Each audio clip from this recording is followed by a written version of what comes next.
అప్పుడు బెండి ఫ్రై ఒకసారి ఇలా ట్రై చేయండి. ఫస్ట్ అయితే ఒక ప్యాన్ తీసుకొని ధనియాలు, జీలకర్ర, శనగపప్పు, మినపప్పు, తర్వాత పల్లీలు, ఎండు కొబ్బరి, తర్వాత డ్రై చనా దాల్, తర్వాత గార్లిక్ ఇంకా సెసమీ సీడ్స్ కూడా తీసుకొని పసుపు, కారం, సాల్ట్ వేసుకొని ఇలా పౌడర్ చేసుకొని కొంచెం వాటర్ వేసుకొని కలుపుకుంటే మనం బెండకాయ ముక్కల్లోకి పెట్టుకోవడానికి చాలా చాలా ఈజీగా ఉంటుందండి.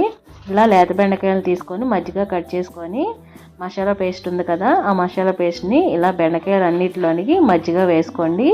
తర్వాత ఒక ప్యాన్ తీసుకొని ఆయిల్ వేసుకొని నేను పోపు దినుసులు వేసుకుంటున్నాను.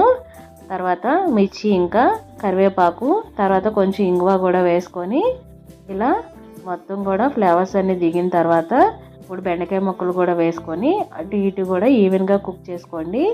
అంతేనండి, ఎంతో టేస్టీగా ఉండే అప్పుడు బెండి ఫ్రై అయితే రెడీ అయిపోయింది. చారులోకి, సాంబార్లోకి చాలా టేస్టీగా ఉంటుంది. Please subscribe.